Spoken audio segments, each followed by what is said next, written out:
Are you one of the millions with a health condition that requires you to use needles? If so, please listen. Disposing of your needles properly is a big responsibility. Accidental needle sticks in the home can injure family members, children, and even your pets. I am Dr. Drew Pinsky, and I have an easy solution for the safe disposal of needles and the end to accidental needle stick injuries. You may have heard about Sand Mini. The Sand Mini is the affordable, foolproof way to dispose of needles. It's FDA approved, and with Sand Mini, it is easy. Just insert the needle, press the button, and in seconds, the needle is incinerated. Now you have a needle that is completely safe to discard. No sharp points, no bacteria, germs, or pathogens. Make sure your home and business is sand safe. Every needle, every time. Go online right now and use our special promo code DREW2020 for our best offer ever on the Sand Mini. That's nomoresharps.com, and remember, use my promo code DREW2020 for our special offer.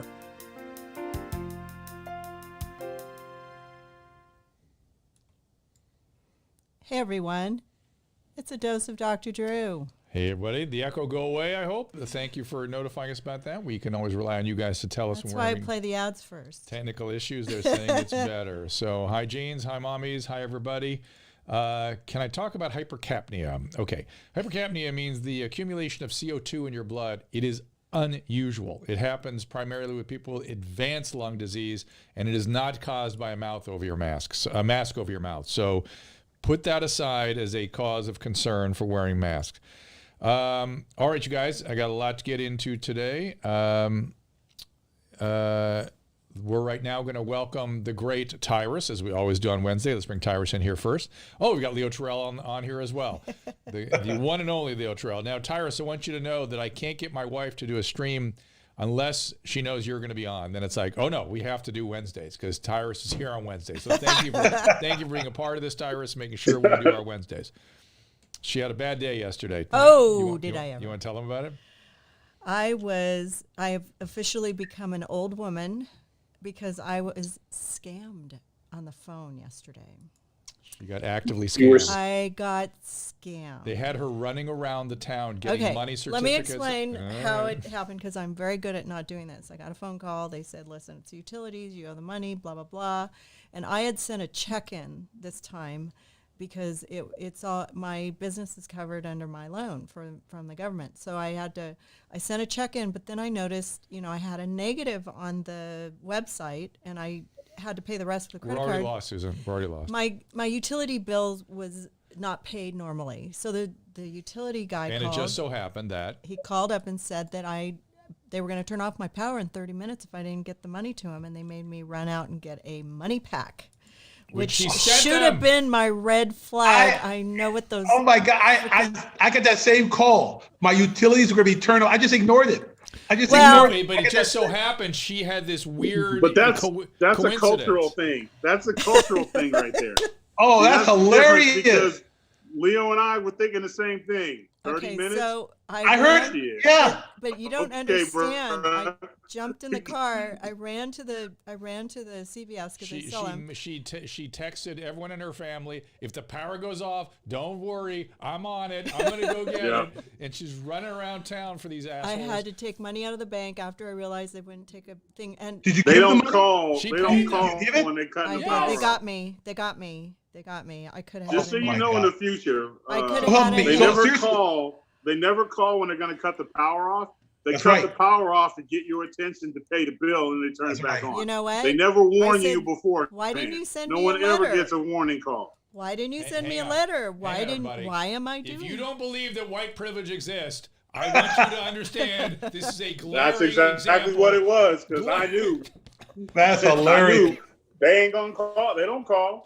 Come home, lady. White privilege. So, Leo, I won't be buying an inaugural ball dress anytime soon. All right. I got that same exact call. That's hilarious. Yeah. I'm embarrassed. I was so deflated, and I figured it out when I was going to the second bank to get another $2,000 out.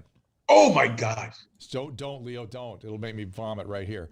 All right. What did you I didn't do it though. I caught on to it, and online it said there is a scam going on. Please don't pay anybody over the phone. I realized this, and I went, crap. So the good news, Susan, is people are saying on the chat restream that they loved you on your mom's where your mom's at. So that's good. But tell me what you learned from this scam. You learned two things. Well, never ever give money to somebody when they call you on the phone, ever. Right. Always call up. And I went online and I said, I have a negative balance here, but maybe there's something wrong. And secondly, don't no, ever use a it doesn't money start pack with don't. for It anything. doesn't start with don't. Whatever you learn next doesn't start with don't. It starts with that. Wait, I have what? I have learned a lesson.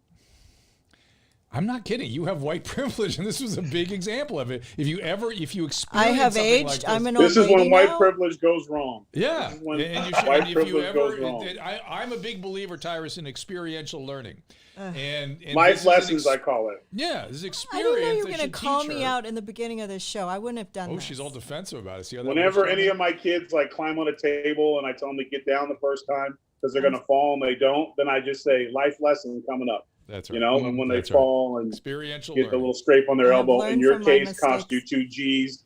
You know, life lesson. But yeah, just remember, obviously, you haven't been in a lot of situations when we had to make a choice between the lights on or dinner. They never call. They know you're going to call them. And They to be know fair to you're going Susan, to call them when the lights are out. right? And let's be clear, I would not have been any help to her as she called me. I share the same privilege, except Susan is. Are you feeling attacked? No, I'm listening. Okay. You have a sufficiently white trash background that you might have actually known this, right? Am I right on this? Yeah, I'm my just dad on would the have let the sideline. power go I'm out. on the sideline of this. This is hilarious. So she I was raised in Newport Beach, but my dad but was she very, started in a very trailer. It middle started class. in Yeah. a trailer. So Yeah. enough said. Oh, The I know. mean And it streets was of Newport Beach. 7-7, which I should have been tipped off because those are my numbers with my dad, and I know. Well, isn't this the moon where you don't make any decisions? You don't do anything till the 13th of July. Yes. Like stick to your spirit guide. Like, you know what I'm saying? No decisions, no money decisions, nothing until the new moon breaks out in the 13th. Thank you. So. Thank you. That's a language she understands. I'm going to talk to Susan, my I'm getting psychic a lot tonight of complaints about it. about the volume on my mic. Lots of complaints. Too high or low? Too low. So, gentlemen, before we get going here, give me your plugs. Tyrus, you first. So weird. Plug your Twitter. plug At your Tyrus pod. Smash. We'll go to Instagram this week at Tyrus Smash. All right. And Leo, where can we find you? Yes, at the Leo Terrell, and you go there. You can also click onto my website as well. All right. Now, what I want to Okay, before we go on, now I have found in the past that the Zoomers are a lot louder. I want to test again and make sure because I raised Drew's and I lowered theirs a little bit. So testing. I can't hear it, but on the other end, it's just ridiculous. They're saying better. They're saying improved. Okay, thank you. According to Billy Sweet. So what I want to get at this today, and thank you all for being in the chat and for joining us today. Again, the great Leo Terrell, my boyfriend, who has a bigger crush on Tyrus than he does on me, and so this is very painful for me when he comes on. And Tyrus is kind enough to be here every Wednesday. Did you, by the way, Tyrus, before we get into Leo, did you come back around and talk to John at all? We had John Snyder in here last week with him. Yeah, well, he had called to give me some highlights of the movie, stuff we had filmed behind the scenes or whatever. But yeah, he enjoyed it, and I said, we'll have to have you back. He said, loved it. He said, Drew was a nice guy. It was nice to meet you. And he felt like it was a really good conversation. He is a very nice guy, and I feel like we fell into some of his blind spots, and I didn't want to jump on him. I didn't want to out him. I thought, you guys will, at a later day, we'll sort of examine these things carefully. You agree with that? Yeah, I agree. Yeah. All right. What I'm going to get into is Leo and his article that came out in Newsweek. I don't think Tyrus has read it. He might have seen you on Fox. I know you've been making the rounds with it. Give us. Yeah, I thought he had a good. Just the last time I saw him, he was on Hannity. And, okay. Give my stream folks here a little primer on what your thoughts are, your logic. Yeah, my quick summary of my op-ed piece was basically the following. Black Lives Matter has given the perception that all lives of all blacks matter. And I question that. I question it because when you had a law enforcement officer such as David Dorn, 75 years old, retired, St. Louis captain, shot and killed, no attention given to David Dorn and his family. like the George Floyd situation. When you have the murders taking place in Chicago and in Atlanta and in Los Angeles and New York involving black on black crime, there is no attention, no investment of resources or effort by Black Lives Matter. And to top it off, I don't want to mention his name, Don Lemon, and his station, CNN, but he said the only focus of Black lives is only when a police officer is involved taking a Black life. Well, there you have it. Black lives, it depends on which Black lives, and it's very selective. One last point. I think Black lives gets an A+ on social media perception. They have given the American public the impression that they are a very well-organized organization and has its tentacles throughout the country. However, to me, Black Lives Matter is a very fringe organization that basically has hijacked the Democratic Party. What if they were to step up and be more transparent and say, yes, first of all Black Lives Matter, but right now we are focused on lives that are taken by law enforcement? Would you? Disingenuous. That's a joke. Because let me be clear. The number of Black lives that are taken by police officers, you can put on two hands, my hands and Tyrus for the year.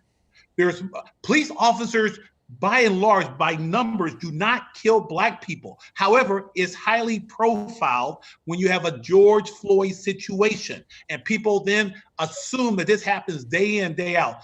I have prosecuted police officers for unlawful misconduct, wrongful death, but the numbers don't justify the existence of Black lives to focus only on police misconduct cases.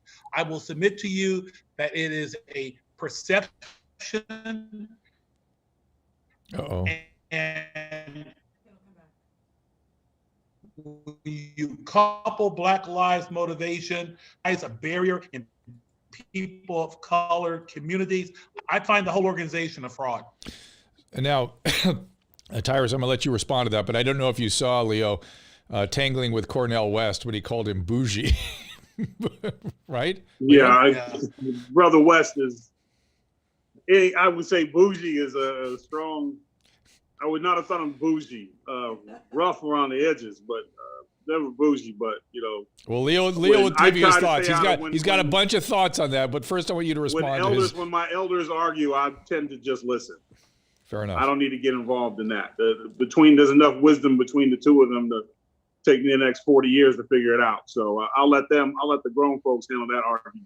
Good for you. I don't need to play. I'd love to watch it though. I would sit front row for that debate. So, but respond to his premise. Here's I also the Don Lemon thing. I'm sorry. My daughter just walked across the hall in a bikini. She's 6 years old. I'm sorry. I'm sorry. 6 years old. No bikini. You put a one piece on. You're not. No. No. I'm working. You talking to her or sorry. her mom? I'm sorry. Father first. Sorry. 6-year-old's not wearing a damn bikini. You're out your mind. All right. Sorry. Black Lives Matter. I digress. Don Lemon and Terry Crews, although unfortunately Crews never even got an opportunity to speak. I mean, he was just getting talked over, and Don Lemon just had made up his mind. I understood where he was coming from, but it has morphed. It has changed. Black Lives Matter's original movement, the original idea behind it was saying that when police brutality happens, when blacks are killed by the police and we don't receive the justice that we think is fair, when we've seen with Rodney King, we've seen with the brother in Oklahoma was shot in the back. When we're not seeing that justice, the precipice was Black Lives Matter too. We're just as important. We deserve justice. We deserve not to live in fear and deal with things like that. I don't know what the stats are, but I can relate. I've had experiences, good and bad, with police departments. But that in the beginning was what it was about. So with Don Lemon, I was with him to that point, but that's not where it is now. It has manifested into a political party. It has manifested to when you go to look on their website and you go to look to see what it's about, say you're trying to learn, because there's a lot of people who want to help with police brutality. They want to help the families who've been affected by this.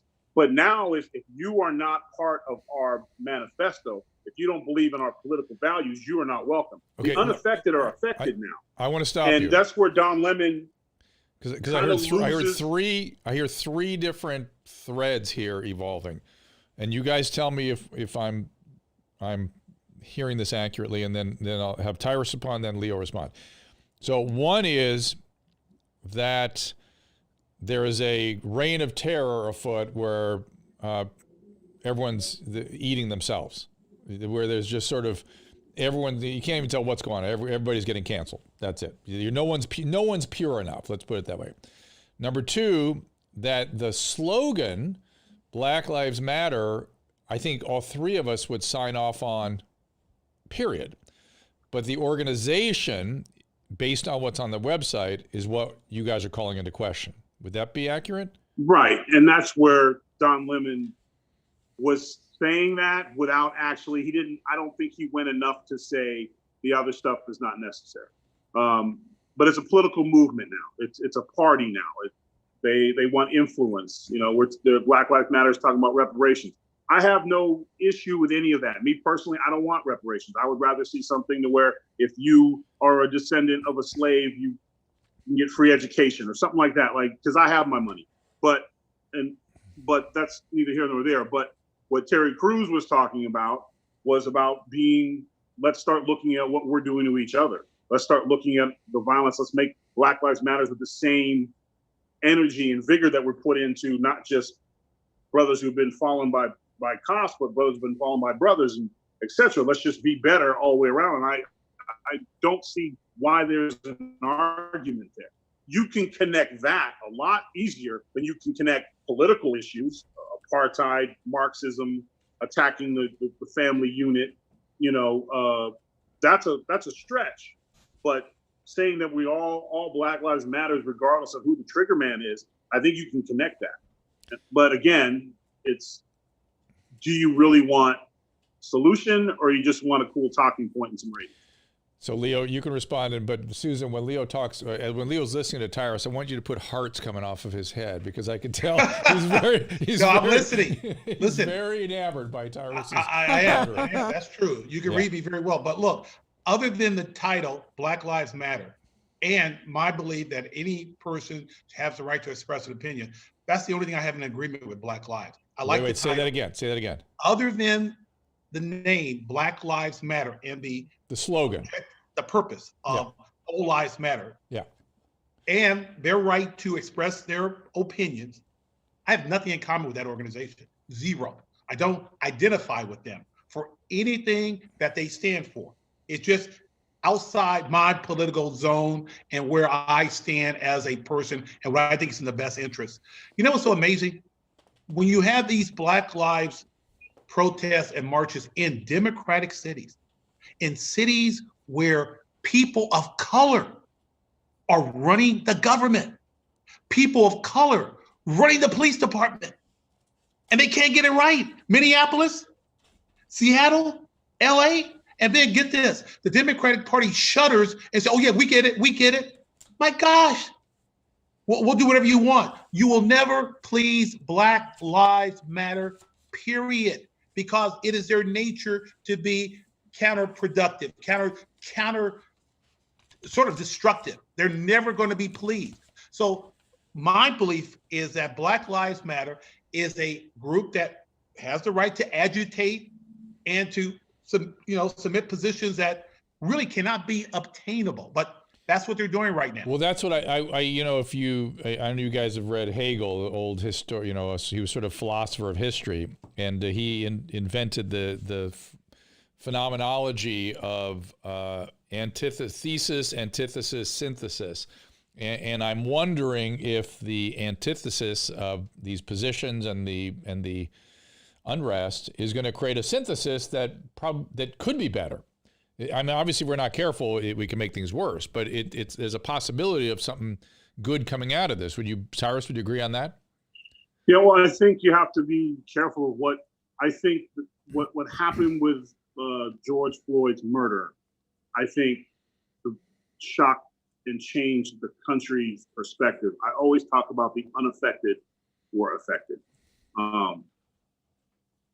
Whether you want to attribute that to Black Lives Matter movement was a part of that, or was America just saying, hey, this isn't okay. And when you looked at the marches, when you looked at the protests, it was a melting pot of ethnicities and people who came together to support how wrong George Floyd's murder was, and how there needed to be change, and how there needed to be holding bad cops accountable, or et cetera, and all those things that go with it. I think that movement started itself. Black Lives Matter, I truly believe, started with a noble purpose. It was to to say, hey, there's injustices that are happening when bad things happen to brothers and sisters, and they don't get justice in the courtroom. It's like saying our lives don't matter. We matter. We want change. On that precipice, I was with them. But then when it became combative, then when it became hate speech, then when it became us against them, because that's not how Martin Luther King talked. Malcolm X started that way. That's not how he finished, because with wisdom and time, they learned that we have to do this through unity and togetherness. And to be aggressive to the person you claim to be aggressive, nothing comes but a fight, and you stay in the same place. And I think Black Lives Matter has been taken over by opportunists more than civil rights leaders and movements. They want to hear how bad it is, and their demands are no police. That's never going to happen. That's not realistic. But if you don't want a realistic thing, if you just want to say the place is corrupt and it needs to burn down, there's no saving it, then you never were going to sit at the table anyways. No one sits at the table when they want to fight. And can I just simply say, I'm sorry, go ahead, Tyrus. No, go ahead. No, I think what Tyrus said, what Tyrus said with the tragic situation with George Floyd, America said this is wrong. And then what you had was Black Lives hijacking this issue, which is wrong. The George Floyd murder was wrong. They hijacked that issue, and now we got this snowball effect of monuments, the Washington Redskins, defund the police, everything. They hijacked this horrible situation, and now they have piled on every ill from their perspective, what's wrong with America, and it's time to have this uprising. Do you think, Leo, and that's, I'm telling is that you, BLM, that's or is not that the connection. Is that other groups hijacking them? That's BLM and other groups. Everyone got to cause that situation as their stepping stone, as their starting point. Let me be very clear. Look, this is not 1960s. This is not Bull Connor. This is not German Shepherds. Those officers were wrong. They committed murder. Do I believe those 4 officers collectively woke up and said, I'm going to kill a black man today? No. But they were wrong, unlawful conduct. They should go to jail. But it's been hijacked by Black Lives and other organizations for whatever goals and purposes they have. And what Tyrus said, they don't have any purpose to solve things. They just want, in my opinion, they just want to be destructive. Is there anything we all should be doing to move the conversation in a better direction? I mean, I know, Leo, you're out there fighting. Is there, it feels like things have stalled a bit. Am I wrong, Tyrus? Well, I think that people are starting to make change, and change is not going to come from tearing down a statue. Change comes from voting. Change comes from groups getting together. We've seen some amazing things that have been happening that we need to stop and say, that's great. What's going on in Mississippi? What happened with NASCAR? Those are great things. Those are things where not one group of people said this or not. That NASCAR decided we want to be better. We want to expand to everybody, and the Confederate flag is not for everybody, so it's not welcome here anymore. That's a great thing. Mississippi's taking down the Confederate flag from their state flag. That is a great thing. Those are things that are happening. Whether we like it or not, the defunding the police, relooking at the way things are done, those conversations are happening. Is it maybe a little too much on some fronts? Yeah, and then you can always pull it back. But we're seeing change happen. Now, that is probably very counterproductive to the groups who want to see it burn. Also, you have to look at the other side who wants there is the side that wants Black Lives Matter to be the infamous bad guy, the Black Panthers, this horrible group that's bent on destruction. And they use that for their talking points. Look for the extreme right to everything that goes wrong in this country will be Black Lives Matter. That will be a talking point for them. And they'll want to villainize Black Lives Matter as much as they can. And the group isn't as organized as you would think it is, but yet it's become a talking point for one extreme to the other. You can use it just like every time. Well, the elites are using it, right? Yeah, because it's hip, it's cool. Yeah. I'm part of Black Lives Matter. Okay, so are you a Marxist? Hey, man, who do you see on the front line screaming at the police? Yeah. Bunch of hyper-educated, mid-20 females, Caucasian. Yeah. And let me just point out where Tyrus just mentioned some of the good things that came out, the Confederate flag, NASCAR. Yeah. Let me tell you some of the negative things. And it's pure politics. You got a Black Republican Senator, Tim Scott, trying to put forward a police reform bill. Why? To improve the quality of police. Yeah. Guess what? It never saw the light of day on the U.S. Senate. Why? Because two Democrats who happen to be Black, Cory Booker, Kamala Harris, said, no. Now, you tell me, just because it came from a Republican, we're not going to have this debate to improve police? That's the bad part of it. Where Tyrus talked about the good, that's the politics, the games.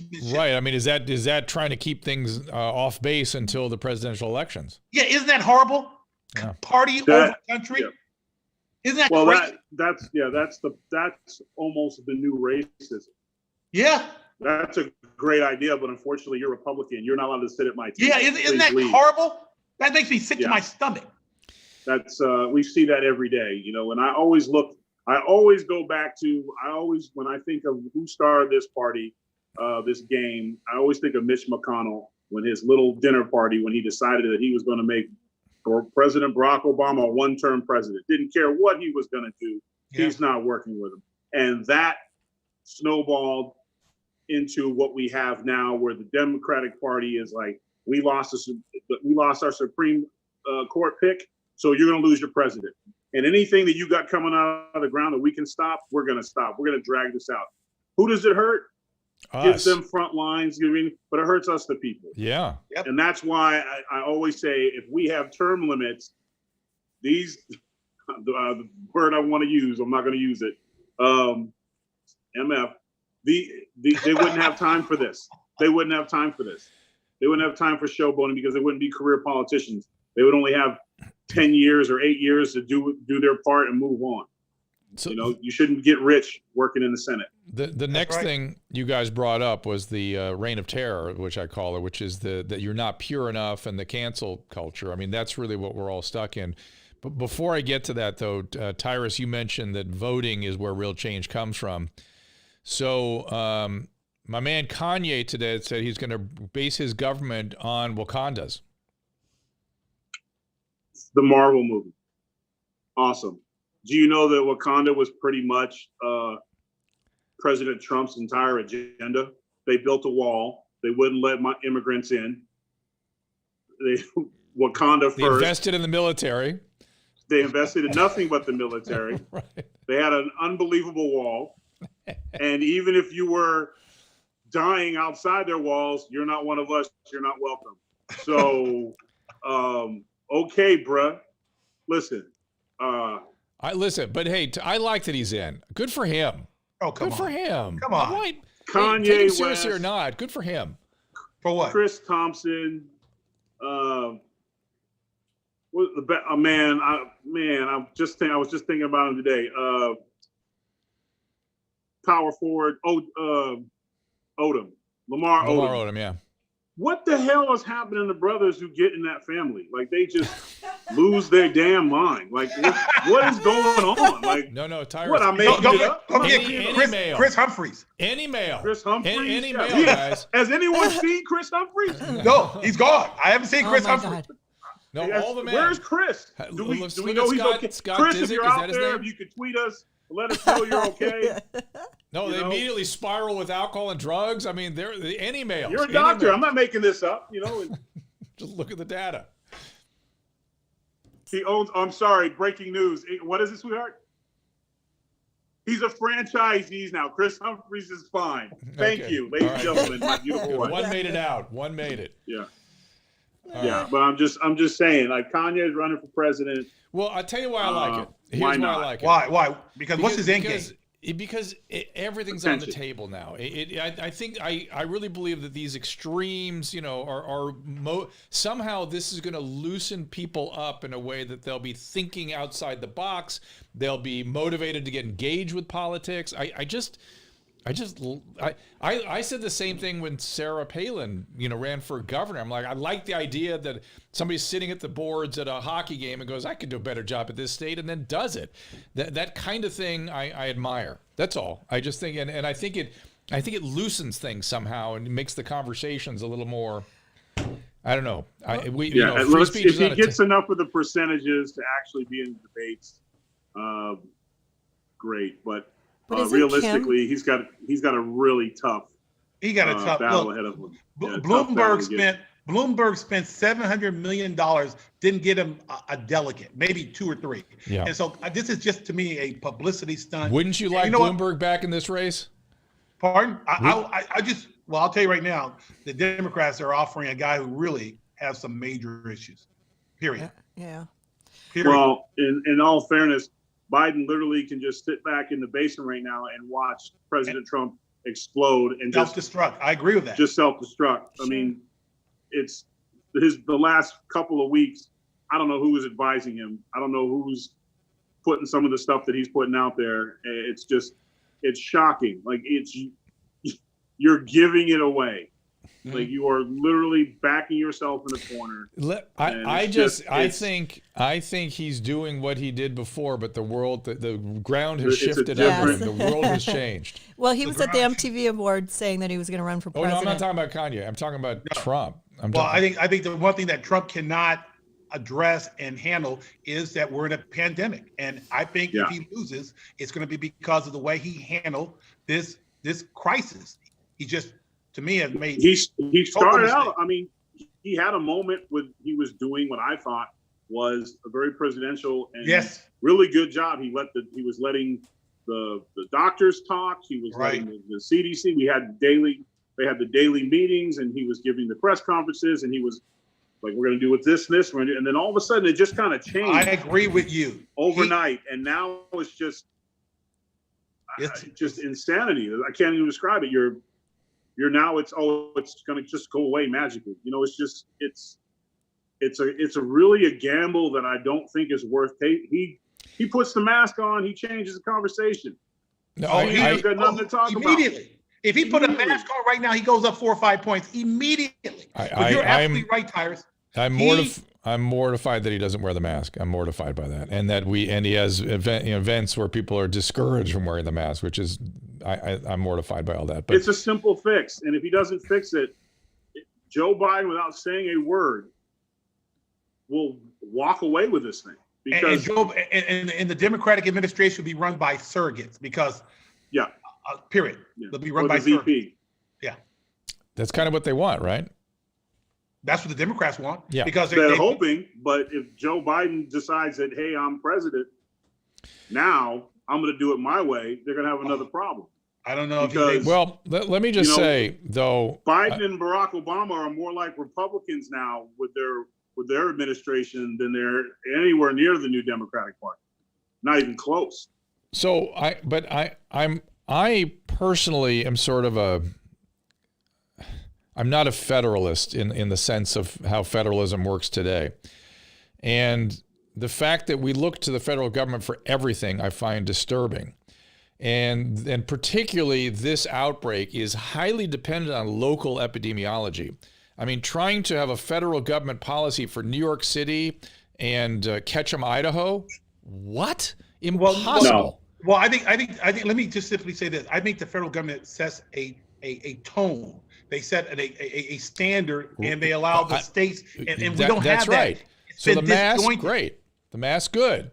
But but I'm not even sure there should be a lot of money flying out of I don't know how that works. I don't really know. But I feel like these should be county problems. I agree with all that, but it's not a unified message coming out of the White House. It's disjointed and it's confusing, and there's division over a virus. It's a political football, which is ridiculous. I agree with your concept that it should be a local matter, city by city, county by county, but we're getting a mixed message from Washington. Here's somebody has a question. Tony asked, is there a difference between prejudice against race and prejudice against culture? Is that a valid construct, or is that just veiled racism? Do you guys get that? Well, you know what? There are two different things. I think he's asking about class too. Are we talking? Yeah, embedded in that, it's kind of a class culture, question. But what culture that you have a problem with the Middle East culture, Right. but you don't have a problem with Middle East, or you just don't like their way of life. I think there's a difference there. I think that if you ask most Americans what they think about living in a communist country, they would be against the culture, but not necessarily the people.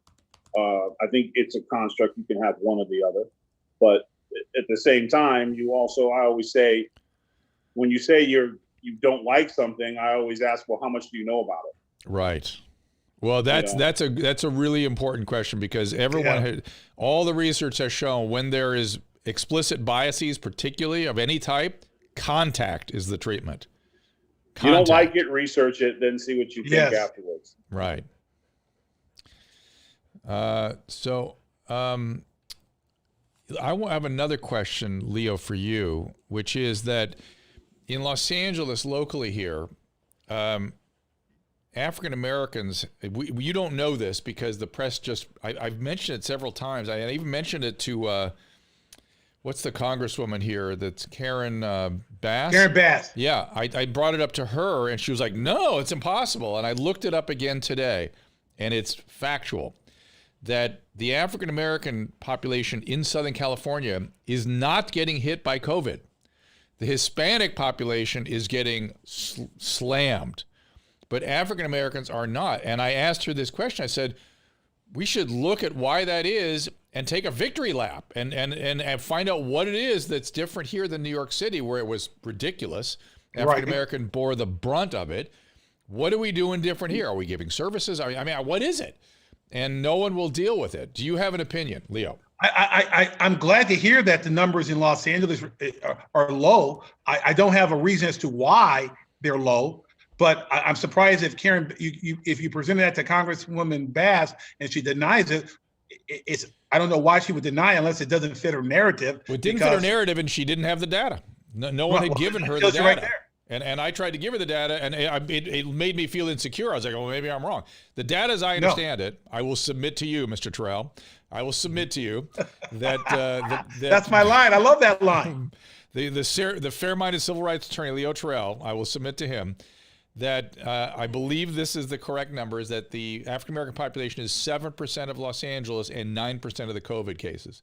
The Hispanic population is like 60% of the COVID cases right now. Now I don't know, because we are a predominantly Hispanic population here in Southern California, I don't know exactly. I know that's close to representative, but getting slammed pretty hard still. But again, if anyone has any ideas about that, I would love to know. Some people are saying that they're not being tested. That could be. Just where you're living. Also, because California is more spread out. Yeah, it could be. Some of this, you got more room. There's more sunshine. The weather's better. Maybe social distance being taken more seriously in the culture. Oh yeah, I grew up in LA, and if I knew that I lived in wherever I lived, we always were wide open spaces. Like we had more room to get away from stuff. 1.8 million Latinos in LA. Yeah, 1.8 million. Yeah, that seems low, actually. Well, they're getting hit harder than with the COVID. They're getting nailed. I mean, I was talking to a nurse at a hospital downtown, and she said the hospital is full hospital, Hispanic only, COVID. Yeah. I think I predicted that. You predicted that? Mm-hmm. What did you predict? Remember I was saying how a lot of the Hispanic people we knew weren't stopping work, and they were still working. That's right. You did predict that. Yeah. Right. Susan was saying that they're going to work. They're going to keep working, and they aren't listening. I think that's, yes. Yeah. I think she's right. That makes perfect sense. Yeah. That's surprising me, though, because California, we mix so much. You know, it's not as segregated as other. Oh my God! You mean the housing pattern, the residential pattern? Still one of the most segregated cities from my perspective. Definitely. I mean, you go to street by, you change ethnicity if you go 3 or 4 blocks east, north, west, or south. It's still segregated. Wherever I was in school, it was always a ton of people from different walks of life and stuff. But then again, we moved around a lot, so maybe I was blind. But well, we're segregated. We didn't stay in very places, but there's one of the reasons I love New York City is everyone is forced to be together. We're all on the subway together. So here we're spread out, but there's still mixing. People go to the different communities to be a part of these different cultures, and that's all by choice. I understand. I get it. And it that makes was for what a I'm different saying. vibe. But also we all drive cars in LA. Yeah, that's true. Mass transit. Those of us who can avoid it. You know, so there's less mixing, forced mixing, because they always say if you ain't got a car in LA, you are assed out. Yeah, it's really hard to get around if you don't have a car. Very, very hard. So, do you guys? That's all the stuff that's on my mind. What's bothering you guys this way, Tyrus, these days? Tyrus, what's on your mind? What's bugging you? What's really bothering me is I'm seeing just all the geniuses and know-it-alls on TV. I have not seen more articulate idiots who can tell you how ignorant they are just by the way they talk. Everyone talks over everyone. Each side is out to destroy the other one. There's no realistic anything. You never hear someone go, "Oh man, you know what? I didn't think of it that way." You're right. You know, even with dealing with COVID, which is the facts are the facts, the science is the science. You know, we've got to be able to put down I've never met more Republicans and Democrats in my entire life. I can honestly say through most of my life, if you asked me what political affiliation my friends were, I would be, I'd have to ask them. I don't know. Yeah. You know, like there was things you never talked about. You didn't talk about what you did in your bedroom with your wife, and you didn't talk about what you said at church, and you damn sure didn't talk about politics. And now it's the new religion, and you are excommunicated if you disagree. It is a religion now, it has replaced religious. It's the new Great Awakening. We are all sinners, and no one is pure enough. So we repent, no good. Not only that, I've noticed that people are missing the fact that in the past, when there have been excesses, they look disdainfully at the Nazis when they burned the books, right? There was the bonfire of the vanities. Ladies and gentlemen, Amazon and Twitter are an electronic bonfire of the vanities. You just don't see the flames. People are being censored. People are being canceled. It's a bonfire of the vanities electronically. You just aren't seeing the flames. It's the same thing. Alex Berenson, who I had on here, had that little COVID pamphlet, excommunicated, taken off the Amazon platform until Elon Musk freaked out about it.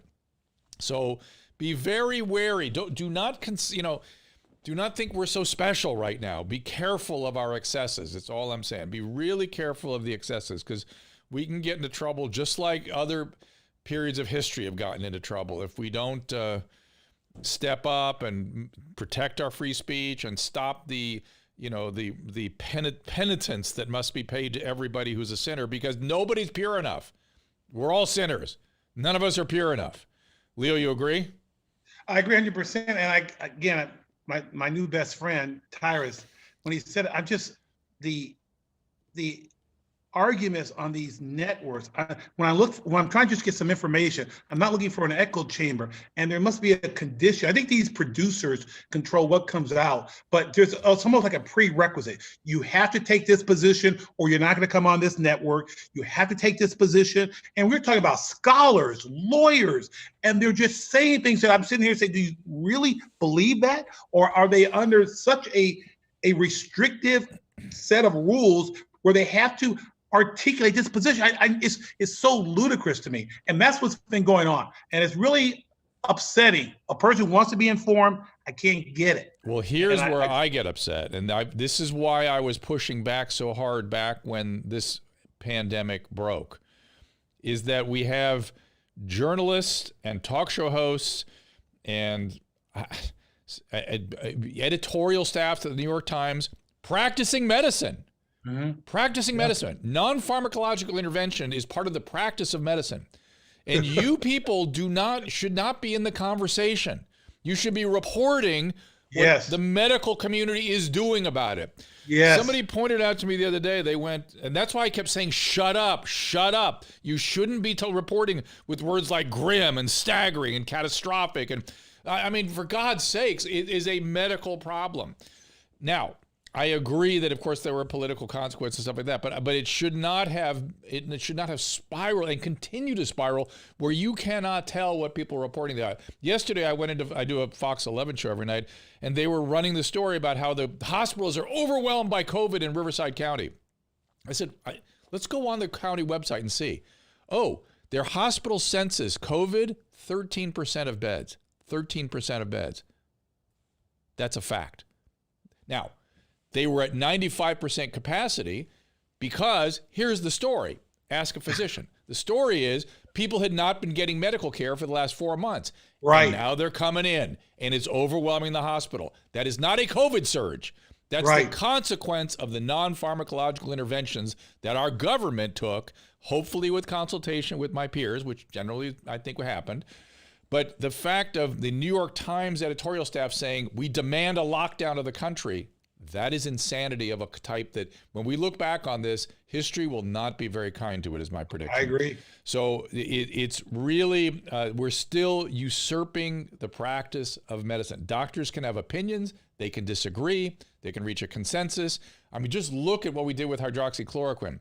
I will submit to you, Mr. Terrell, my peers are using it by the bushel to great effect right now, but they're afraid to tell anybody because they're afraid of the mob. They're afraid of it being politicized. They want to go about their practice of medicine. The data is now starting to come in. They're showing the benefits, and so they're slowly peaking out and starting to go, yeah, I've been using it all along, and it's working. That is not a good situation. And that kind of, and one of you said that you think that you thought that COVID was the big story for Trump. I think COVID is the overriding story for everything we're dealing with right now. It's what's put us in this state where we're having trouble being civil with each other.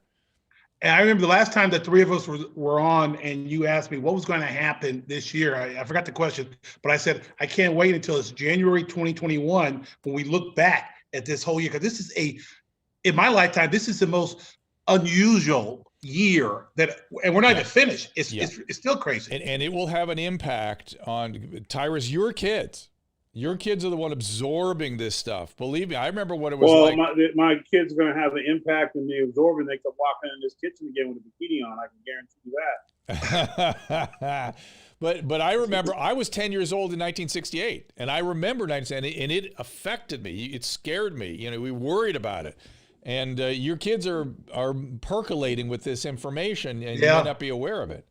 No, I'm aware of it. They're sponges. They absorb everything, and I encourage that. You know? That's right. I recently was doing a show on Fox Nation, Remember When, and it was about 2011.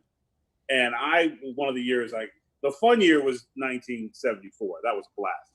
Muhammad Ali, George Foreman, the guy walking the high rope. All I can tell is that you were not alive. I was in diapers. There was some cool stuff that happened, but it was not a good year. So go ahead. But 2011 was what I would consider a horrible year. I mean, it was awful. Japan had that horrible earthquake. Winehouse thing happened. Sandusky happened. Just awful year. Charlie Sheen's Tiger Blood stuff. 2011 was like, oh man, that was terrible. I'm pretty sure if 2011 called right now, every one of us would pick up. Be like, absolutely. Come on down, 2011. Let's do it. Let's take me back. Take me back, man. Tiger Blood for everybody. Take me back. This year is horrible. This year is just unbelievable. Unbelievable. Yeah, unbelievable. But although I'm depressed by, we lost Tyrus. Susan, are you back there? I'm still with you. Okay. He's doing Come back, something. Tyrus. He's addressing the bathing suit issues. So although I'm depressed by all this, I remain weirdly optimistic. I just feel like we should. I don't know. I just don't know. I don't know what to think anymore. But as long as you keep thinking, that's the key. Because I'll tell you right now, you can really be depressed, but good minds, smart minds, facts keeps you straight. Keeps me straight. I will grant you that. However, I feel powerless and out of control, and so that's part of what makes you depressed. What's the matter, Susan? What'd you say? Oh, yeah, you have to let Tyrus back in. Yes, please. Yes, Michael Loveland says, I could pass on doing 1968 over again. I would agree with that. This is kind of similar. I'm still with you. All right, buddy. Let me look back at my... I'm looking at the... hang on now. I'm looking at the thread at the chat room to see if there's anything that... oh. Yeah. Okay, there's all kinds of stuff on the thread. I can't make sense of a lot of it yet. All right, you guys. Leo, did you get a chance to talk about what's on your mind, what's worrying you? Yes, the misinformation and the limitation of information on these. It's hard to watch to find news. Like I gotta wait for Dana Perino to come on, Chris Wallace to come on. Yes. And I'm not, and I work. Obviously I'm a little biased because I work for Fox News, but I can honestly tell you, I have never. Well, I don't think they would do it anyways, but no one has ever walked up to me and say, "Hey, Tyrus, I'm going to need you to go heavy on the, on the Trump this week, or right, and take and that hat off." They wouldn't even. They would. I wouldn't even think they would know how to start that conversation. Say what? Oh, go ahead, be you. You mean Tyrus? Susan Pinsky never called you before the show and told you, Tyrus, I need you to. No, all she says is keep bringing ratings, keep doing you. Right. So, but I don't like to, because I watch everything. I'm a Bill Maher fan. I think he's the godfather of why we're all doing this, as far as he kind of put the comedy politics stuff on the map. I feel, I watch Don, I watch him. That's how I get an informed opinion. I don't agree with some of the stuff, but I watch everything so I can, and I pick and choose what I like to believe and what I want to research or whatever. But it has gotten very hard with CNN. I think Jake Tapper does a good job. I think he tries. He tries to shoot straight. But, it's very hard when you try to look for news and it's all opinion and it's all perception.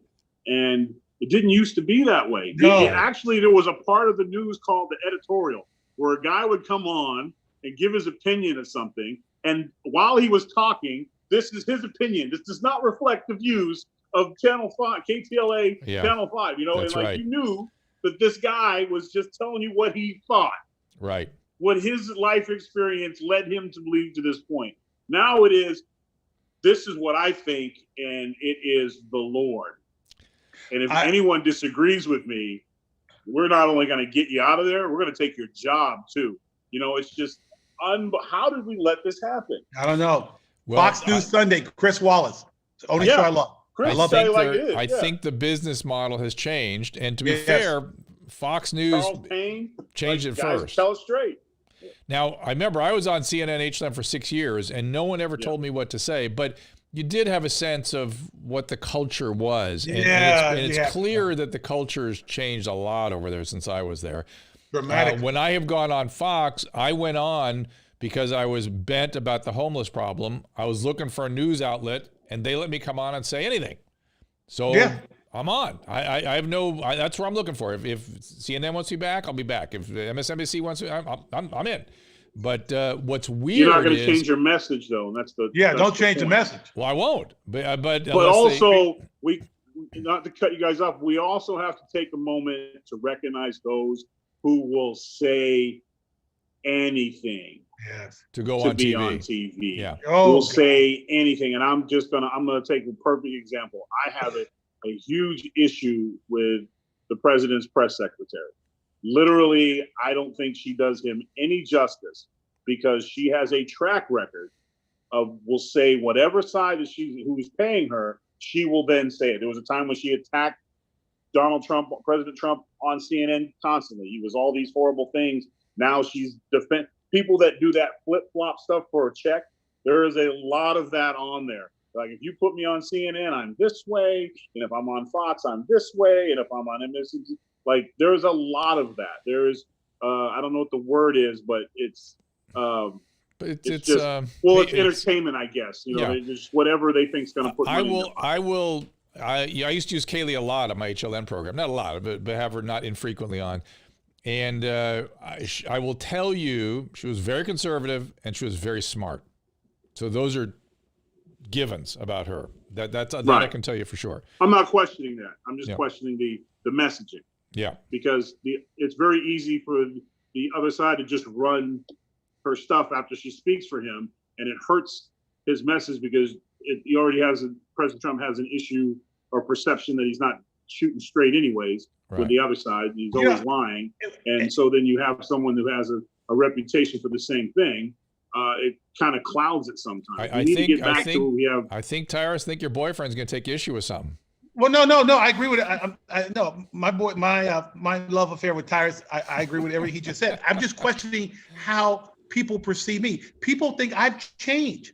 Yeah. I mean, honestly, they say, "Oh, that's what they'll tell you." Just because you were on Fox, being expressive about your position, they will tell you changed.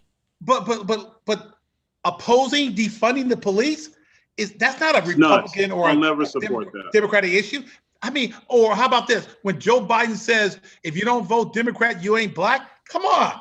I mean, those two things have put me on Fox. I don't know. I mean, I was outraged by those comments. Is that a Democrat or Republican issue? But people say I've changed because of those two issues. No, that's just Leo Terrell being Leo Terrell. What always makes me laugh as a black man, what always makes me laugh is that I'm supposed to live in this little black box. Yes. And it's so uncomfortable especially, and this part that drives me crazy, from other brothers who will call you all kinds of names because you have your own opinion.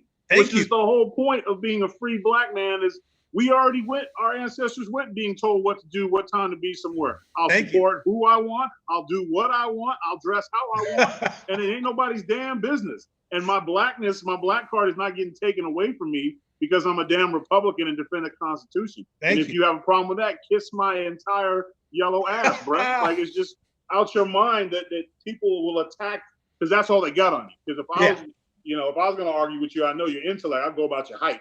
You know what I'm saying? I would attack. I would say something outside because I'm not going to try to go at you.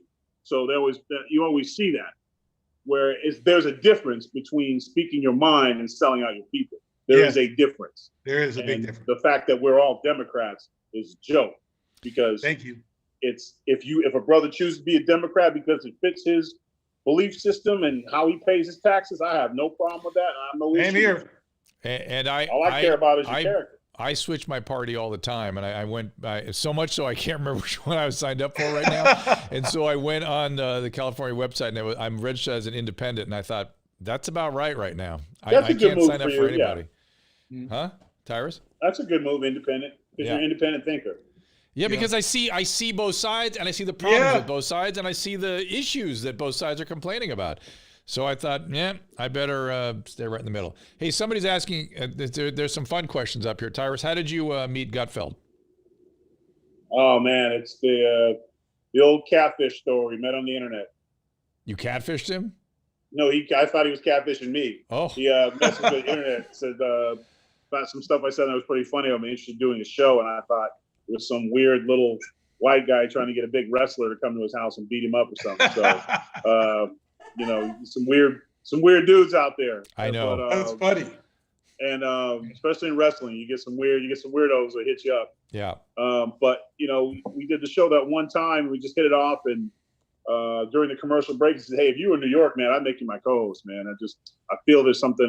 You just bring something to the table." And then he brought me back like once a month, and then I gave that speech on what is the difference between complying with police officers and breaking the law. And I made that speech that resisting arrest doesn't make you Rosa Parks, it makes you a criminal. And it went viral. And then after that, he's like, I need you here every week. But I was drawing the conclusion that resisting arrest, that's not the time or place for you to defy the police. If you're going to get arrested, you got to accept that. You know you had a warrant or you didn't have a warrant. If you're you'll wrong, if you'll permit you know, it'll me, come out. He could see you're smart, and that was smart of him to bring you in. Yeah. But you're the anti-Greg. You're the Yeah. I mean, you are the anti. You're as smart as him, but you're the anti-him. I agree. And I think that's a brilliant move for both of you. I think that's fantastic. All right, you guys. Well, we've said it all, as Howard Stern would say. I appreciate you being here, Tyrus. Again, love you for coming every Wednesday. Thank you for being a part of this. And Leo, I'll leave you to. Now, at least you got two of us now, Leo. Think about it. Your life's been enhanced. You have two boyfriends. My life's been enhanced. Yeah, it's Hey, good. I just want to say one kick, man. The one part of my game is I need to step up after watching Mr. Leo is my intensity. This brother is intense when he's on TV. Leo. I mean, he's always glistening because he's sweating, but he's intense. You are never going to get him like, thanks for having me on, guys. You know what I'm saying? He's like, welcome, I'm glad I'm here. Let's get to it. You know, Yeah. You know what, though? He knows Hannity talks a lot, so he's got to get it in 30 seconds, and he does. But you got to have the right topic. It's got to move him. And this stuff's, I could tell, it's got to. This is why I still feel about the homeless thing. It's easy to get worked up when you really know something. You know? But he's not worked up uncontrolled. He's not uncontrolled. He's not frothing. No, he's hitting you. It's a cross-examination. Yeah. I'm telling you right now, if I'm ever across from you, we're going to settle, bro. Are they making any attempt, Leo, to set you up again with Cornell West? I think that would be. I don't have any control as far as the booking. I'm not in charge of booking. Hey, we need to book that on pay-per-view. I'm telling you, we don't have boxing right now. But you put those two and 6 feet apart with a couple mics, man. I would be just sit there and watch that. I think we have our first, because we're all going to be smarter when it's over. We have our first Patreon special. I think I know what's going to happen here, so we'll work on it. All right, gentlemen. Thank you as always. Thank you. Are you going to tell him why Leo said he would be on the show? Oh, wait. Why Leo said he'd be on the show? Yeah. How are you? Yes, I Susan has to settle up with me later on regarding my only condition on being on the show was, you know, she removed the obstacle of me running for mayor. So Tyrus, Leo agreed to come in today because the compensation has to be, I'll run for mayor of Los Angeles. That's right. I won't come back unless you do it. See, we're going to, you're going to have no guests, Susan. None. I will not pick up the phone unless you. I mean, just for titles alone, is it Dr. Mayor or is it Mayor Doctor? Yeah, what would it be? Dr. Mayor? It'd be Mayor Dr. Pinsky. Mayor would go first, I think. Mayor, he already figured it out. He already knew it. I thought about it till this second. He's going to run. He's going to run. Test. I just wanted to see if he was really thinking about it. He's thinking about it, Tyrus. No, Tyrus, he's already sold. It's the Mrs. It's me. There's so much shit out there that would get in the way of this. Listen, I just want to say this is my last show of Dose of Dr. Drew until payment is made. All right. Well, how does he sign up? Are you going to go sign him up, Leo? I'm waiting for you to give him the green light. I will be at every speech, Dr. Drew. I will open for you at every campaign run, whatever you need. I'm there. See that, Dr. Drew and Susan? I will do the same thing. I'm walking the streets. It seems like such a thankless job, but there will be both Dr. Drew billboard in my yard in Louisiana. You understand?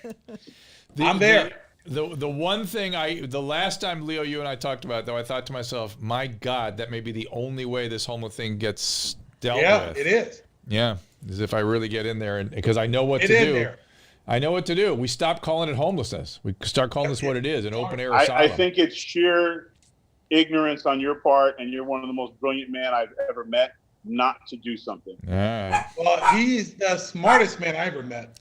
All right, you guys. You've now slathered me up. There is nothing that they can throw at you that you have not already faced. There's nothing that you wouldn't address.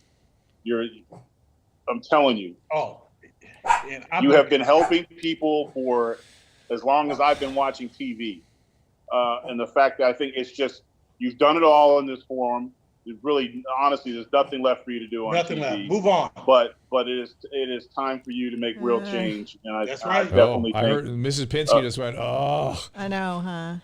What All is left for him? We'd on have TV? to I'm move. just be real. We'd have to move. That's a small compensation. Oh, come on. Come on. But you get to move and you get cool. You get some Secret Service guys and Yeah, that'd be I think nice. the mayoral jet's pretty nice. It's true. I did see how the sheriff's I don't card wanna die around in a Catherine jet. Barger. That's kind of nice. Yeah. All right, gentlemen. You can get me a license to carry. Thank Give you. me a license to carry. Okay, in okay. California.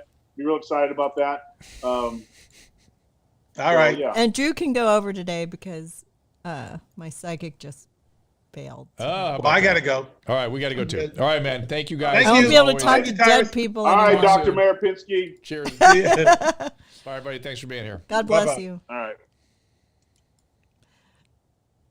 I think, I don't know.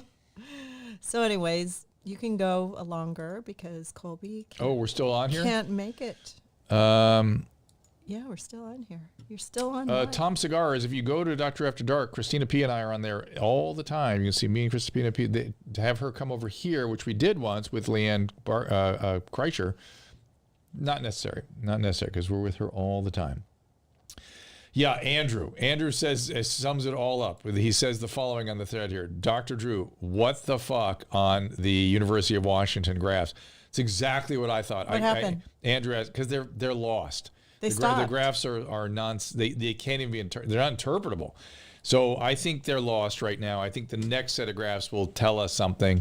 There's something amiss in the way they're collecting or analyzing the data. That's all I can tell you, Andrew. I had the exact look same at it? response. What did- I'm waiting for their next update. I can get nothing out of the graphs that they've got now, really, other than a couple states are in trouble. No duh, we knew that.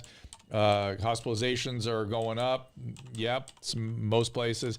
I'm actually been looking at the graphs on COVID tracking project has begun putting graphs up, and they're much more interpretable than the University of Washington stuff that we watch so carefully at covid19.healthdata.org.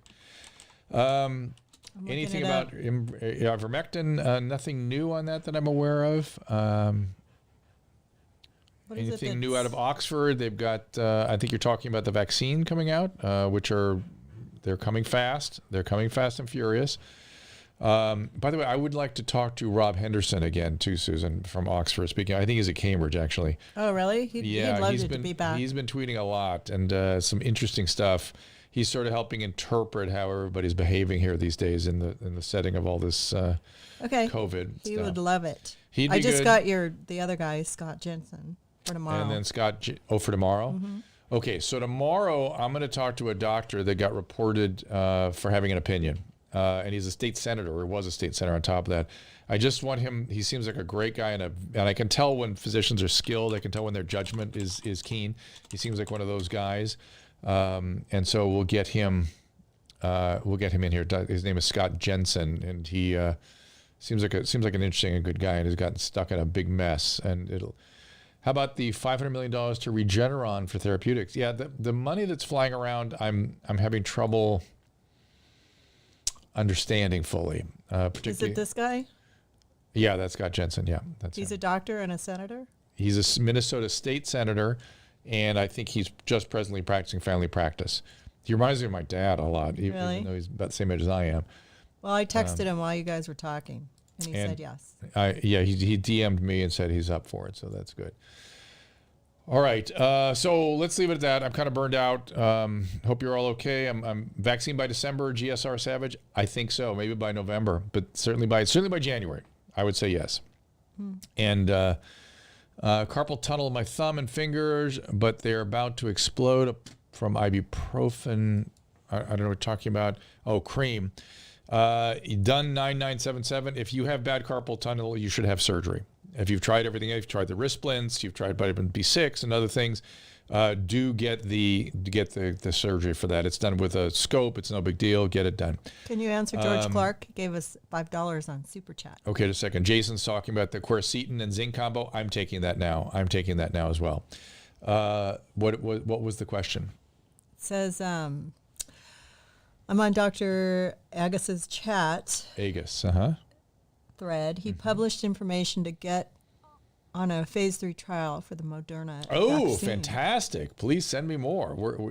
So he's telling me how I can get on my phase 3 trial. Is it only in New York? Dr. David Agus, yeah. chat thread. Yeah. And so do I have to go to that chat to find it? Where would that be? Yeah, where would On I find YouTube it? or? I don't know. Can I check on Georgia COVID numbers? Let me do what I can for you there. Give me a second. I take it you don't want the COVID-19 I do. thing. Yes, I do. I want that. I want that vaccine. I want now. No, I mean here's the you don't want the COVID. Oh no, I don't do that right now. I'm Which sorry. one do you want? I'm going to covidtracking.com, and let's go to Georgia. Thank you guys for being patient with us while we pull this up. Yep. You have to go to our data. Up. Go to our data. It's at the top. Data. Where? You're off the page here. You got to go up the other way. It's not. We'll click on COVID track. Our data. Yeah, There it is. our data, and then you go scroll down to the- Georgia. No, I know. I think you can just go to Georgia. I'm looking at Georgia. There you go. Then look at historical There's data. Guam. What historical data? Is this Georgia? This is Georgia in the United States, not Georgia in. No, that's the Georgia, the country, I think. Yeah, we don't want that. We want it, Georgia. There you go. No, I think that's it. I think that's correct. No, it says it, Yeah. but it's right next to Guam. I guess Guam is an American. 100,000. It's different than what I'm looking at, though. So go to historical data. Okay. No. Down. Historical data. Right. No. Down. Historical data. Right. There. Doop. And then go up. Yeah. Scroll up. Okay, let's look at these graphs. So there's your death rate going down. Your hospitalization rate there is deeply concerning. And same thing. Well, it looks like the case rate is sort of plateauing, maybe, but the hospitalization rate is very concerning because the rate of change, the delta, is increasing. You see how if it's not a nice, it's maybe getting to a straight curve, but it accelerated into that particular slope. And if it stays at that slope or accelerates further, I mean, that's an explosion, right?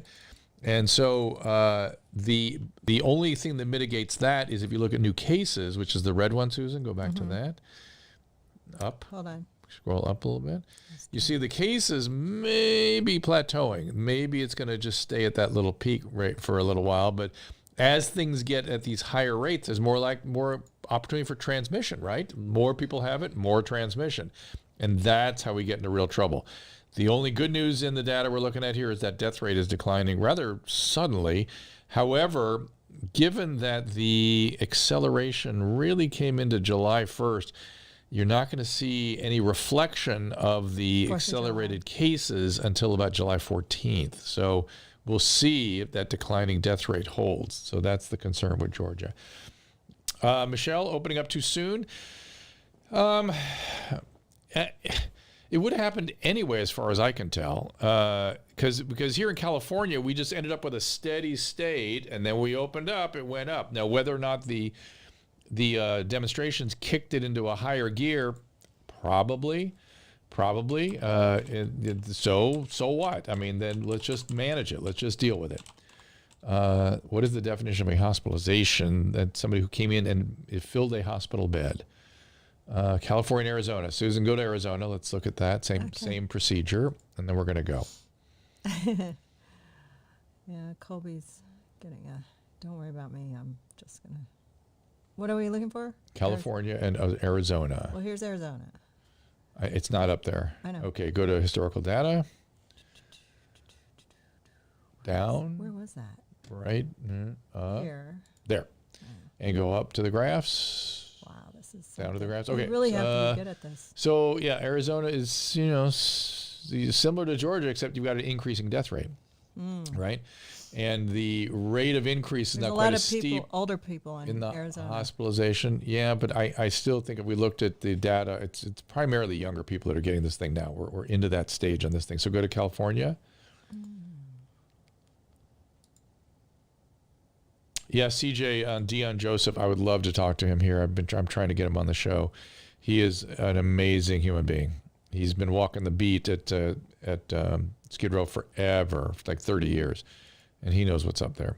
Okay, let's go to the graphs. Andy Bales The other back in direction, here. another direction, under Oh, direction. sorry. It's so Okay, confusing. so here's California. So you see the hospitalization going up. Nothing nearly as steep These are new as tests. the other states, but the numbers are higher, right? Because we have more people here. We're doing a great job on testing. Our death rate is plateaued. 114 deaths on. You know, that hospitalization increase is something that could get into a problem. And that's all we're kind of worried about here in California. And again, I'm talking to people in some of the downtown hospitals in Los Angeles, and they're pretty full with COVID right now. Ugh. So there you go. Thank you guys for your good questions. And well, B-World, I believe even a 24-hour hold in a hospital bed would go as hospitalization. So the question is, if you stay in an ER bed and don't actually fill a hospital bed for whatever reason, do you count as a hospitalization? That's kind of interesting. I don't know the answer to that. Texas is having an increase in deaths, which is what you expect, right? I mean, it'd be too weird to have a marked increase in hospitalization and cases and not have an increase in deaths. That would be hard to understand, even though it's primarily younger people and we're doing a better job of treating it. It's still, you'd have to see some increase in the death rate. All right, so tomorrow we're in here with Dr. Scott Jensen. We appreciate you joining us here today, and we'll see you then.